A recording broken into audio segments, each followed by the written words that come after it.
Mark Bertig with Homer Center head basketball coach Bob Rado, who was in his 36th year as a head coach, starting at Marion Center back in 1982 and then on to Indiana and finally at Homer Center.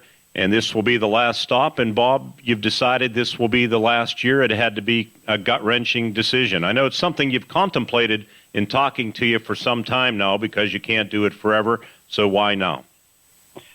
That's a good question. I love the game of basketball. I love coaching it. It's been a part of my life since an early age.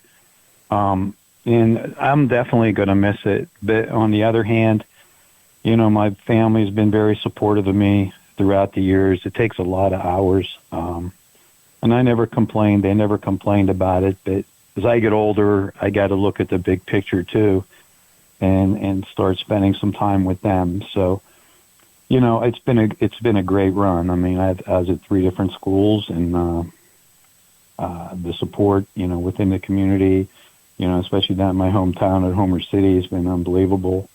And, you know, getting that 500th win, it's not about me getting a win, but it's sort of like a little milestone that I don't think anything can beat that. You know, in the next few years, I'm going to leave the program with a nice core of kids coming back. And I just hope the tradition continues at that school. As I mentioned, something you've talked about, I mean, who wouldn't? Nobody has runs anymore. I hate to call you a dinosaur, but with 36 years, that just doesn't happen very often. And I know really the one thing that's really kept you going, kept you motivated, it really comes down to one word, kids, right? Absolutely. Absolutely. It's all about them if you think about it. And it's more than just dealing with them. I love teaching. I love teaching kids. And it's more than just a game of basketball. It's about getting kids prepared what comes after basketball, you know, in the life that they're going to have after basketball ends. And just that's glorifying in itself, just to see them have success when they leave school, when they graduate. I mean, my first slew of kids I coached, I think they passed the 50-year mark. And some of them are very successful in life, and it's just gratifying to me to see that maybe I had a little bit of impact into that. Was there a point this season? Was it the 500th win? Was it something else, or maybe even before the season, where you kind of thought this is going to be the last year? Not really. I the way I thought about it, and every year I told the kids, even coming into the season, the last couple seasons, I just take them 1 year at a time. And, you know, this has been a real emotional run. The kids are they're playing well. To be honest, they're outplaying what they were expected by many people. I think we're supposed to finish next to Blairsville, next to last place in our conference.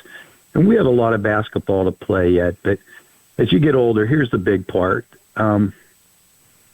I need to put the time into it. You have to put the time into preparation. It doesn't end just during the season. You know, you gotta prepare summer leagues and camps and all this stuff. It just takes a lot of time out of your life. And like I said, I had 36 years, and that's just you know, I had 2 years of junior high on top of that, plus another year of JV out at Marion Center. So that's a lot of time, you know, out of my life. But if I had to do it over again, I'd do the same thing. Bob, you graduated from Homer Center. You were a standout player there. Tells you how old I am, too, because I remember seeing you pump in those shots. No three-pointers back then, right? But, no, I couldn't shoot a three-pointer anyway. So. But your first 2 stints were at Marion Center in Indiana. But let me ask you about these last 13 years first, because how special has it been coaching at your alma mater in the same gym where you excelled as a student athlete? Oh, it's been tremendous. It's been, you know, when I got a call from Homer City after the Indiana, you know, my wife said, if you want to go down, you know, and I said, well, I'll go down for a year. It'd be nice to end my career basically where I started it all. And that 1 year I was having so much fun turned into 13. So, you know, I can't complain. And then being presented with a plaque at the last home game we had, where they took the old, I don't know if you're aware of it. I am, yep. The old floor gym from floor. the old gym that I actually played on. and made a beautiful plaque out of it. It was very heart-wrenching to me, and that's a keepsake that I'll keep forever, as long as I live, because it means a lot to me. It just means a lot. And it's sort of a nice way to wrap everything up. But like I said, we still have a way to go. The season's not over, but once that final horn blows at the last game we play, I'm going to go out with the seniors. Bob, the good news is, yeah, you're older, but at least it wasn't the hardwood from the old the old high school where the park in town park's at now, because I used to play in that gym. Hey, I did too. I did too. I mean, we climbed in windows and everything else back when I was playing just to have a place to play. And so, yeah, it's just special. And it's special just coming back to the place, the community as well as I do, that I grew up in, and a lot of people, and what the community's like. It's a blue-collar community. The kids have been hard-working kids, and it was a real special treat for me to go back and coach down there. And even though things have changed with fans and parents, I think it's also a special place. There's something unique about the Homer Dome that it's a great game night atmosphere, isn't it?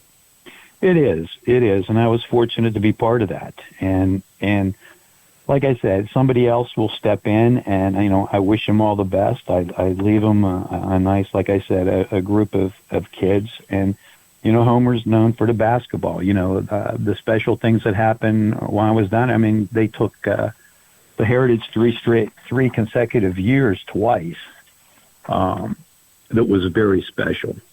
So they three-peated 2 times down there, and somebody asked me about the most memorable moments in my coaching career. There was so many. I can't even pinpoint one of them, but it's been an exciting run, and I think it's just time for somebody else can take the reins and put the work into it and keep building this successful program that we have down there. Your 500th win proved one thing. It proves that your heart is obviously still very strong. Yeah, I sometimes, believe it or not, sometimes I tell the players at the end of some of these games, like the one in Salzburg, I'm going to have a stroke or something on the bench, but that's why I need to get out before something like that happens to me. But I get into it and I get excited every game, just like the kids. I want to win every game. I'm still a very fierce competitor, you know what I mean? Sure. But the bottom line is the fact that, it goes more than basketball. You just work hard. And as always, Vince Lombardi always said, giving your best, you never lose. You just run out of time. And that's what I go with. And that's what I firmly believe in. You're not going to win every game, but as long as you put your heart and soul and everything you got into it, that's all we can ask for. Do you remember your first win? I mentioned your 500th, when you hung on down at Salzburg, or do you remember your first win at Marion Center back in 1982? That was asked to me already, and you know what? I can't. I really honestly can't remember going back. You'll have to look on the archives or something in the Gazette, because I really don't, and I don't know if that's a good thing or a bad thing, but well, it's a good thing in the 36 years as a long time ago, actually probably more like 39, because you had a couple of hiatus years in between stints. Right. No, you're right. Bob, any special moments? You said the Heritage Championships. Anything that sticks out either at Marion Center, Indiana, or Homer Center, real quickly? Yeah, I mean, we were in some championship district games at Marion Center, Indiana. We took our section, the Whippeal, 2 years. We took it. We were able to play Penn Hills down at in the state playoffs, the Palumbo Center, which was who am I thinking? The brothers. Schafinos. Mm-hmm. Was quite an experience. I think the final score was 93-87 or something on the floor at Palumbo Center. But that's it was special because that's the last game my son played. And I had the fortune of coaching him for 4 years in Indiana. And at Homer, things stand out in my mind that they took 2 district titles, one at Altoona. I remember a packed field house in Indiana when we played Bishop Carroll.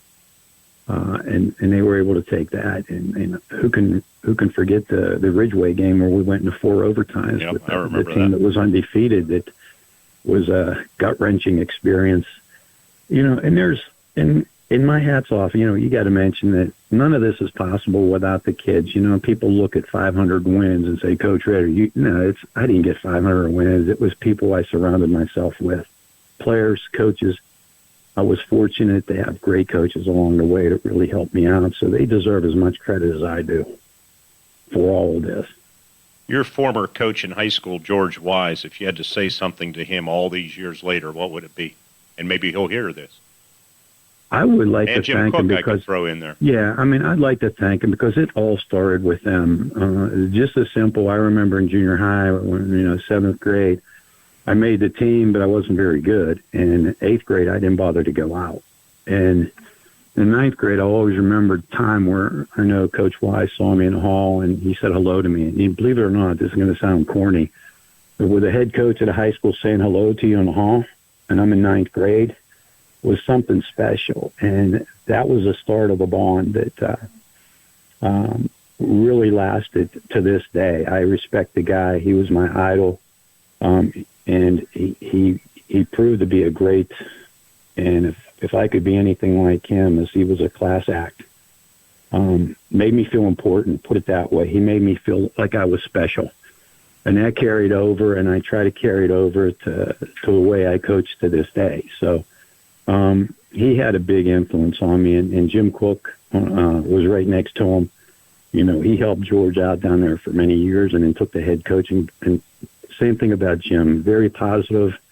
He'd tell you if you did something wrong, but then he builds you up, the other way too. If you did something right, he'll tell you about it. So, it all started there a long time ago, but I have total utmost respect for Coach Wise and Coach Cook, and they're friends of mine today. So I know when Jim can get out in his later years here, he certainly is still one of your super fans. Final thing for you, maybe two more things, and this is really going to put you on the spot. Special players through the years. Who sticks out? If I had to have you pick a starting 5 all-star team from the 3 schools, could you at least name a few players? And I know this is we're treading in dangerous territory because you may forget somebody. Oh, you're treading in real dangerous territory because I'll tell you, the team that we were 26-1 in, I'd put all those guys on it. You had Serrani, going back, you had Walker in that group with CSAC, and those guys were, you know what I mean? It's hard because you look at these guys, I can say a Cody Brewer, and you might ask me, who's that? But Cody Brewer stands out in my mind because he didn't score any points, but he had these knee pads on. He went through the wall. I don't know how many times his knee pads were shredded. That's how many times he was on the floor getting the ball. And those kind of kids really stand out for me. And I think we have the makings of some of the kids on the team this year that can go in that category too. I have a Jaden Avanek who really matured this year over the past 4 years. And he's become a leader this year, very talented kid. Ryan Sardone is really improving his game. He's coming along, and he has another year of eligibility left. So I know I probably miss people, but I look at people that give me everything they have on the floor. And like I said, Garrett Cisak was another one back then. He was just all over the place. And teams hated him. Teams hated to play against because they were pesky, and they got in. And so, those are memories that, I respect the kids playing that hard for me, and that meant a lot to me.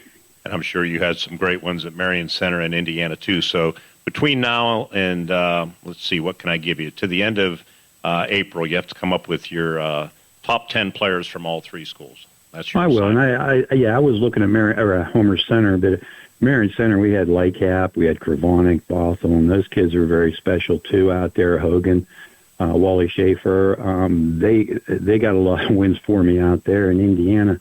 My son's group with the Woodall, my son, Cody Bowers, DJ Fleming, Adam Embry, and all those guys would play in the mix. And narrow it down to 10 guys, you're going to put me on the spot. I might be able to give you 20. That's okay. But just 10, and they're all special in their own way. That's the thing. but they gave me memories I'll never forget. And that's, like I said, if I had to do it over again, I'd do the same thing over again because I love the game of basketball. I love seeing it played. And I love coaching it and coming up with strategies and preparation for games and practice. Well, as you say, that you don't have to be the team's leading scorer or leading rebounder or best defensive player to be a player that's etched in a legendary coach like yourself's mind. They can impact you in different ways. And speaking of impacting, I know there's business ahead yet for Homer Center to finish the regular season. Hopefully the road to the KCAC will be kind to you, and then the district and hopefully state playoffs too. But on behalf of all of us, we thank you for your cooperation through the years with the media at all three schools, and more than that, the impact that you had on so many young people in your 36-year teaching career at both Marion Center and Indiana, and in the 36 years that you served as a head basketball coach at Marion Center, Indiana, and Homer Center. It's just amazing when you think, and I'm sure you will as time goes on, reflect back on those years as a teacher and as a coach and the impact that you had then that still impacts so many of them all these years later. Bob, well done. Thanks, Mark, and I appreciate all the radio station has done for us, all the coverage, the Gazette, the media. They've been really nice to us, and they covered us well, and I appreciate that. And I just want to leave it with, I appreciate all the support I've gotten in Indiana County while I coached. It means a lot to me. Thanks, and Coach. So we do have a way to go because I don't want this thing to end. We're going to try to take it as far as we can, Mark, and see what happens, okay? Thanks, Coach, and congratulations. Let's finish strong. Thank you. Strong. Thank you.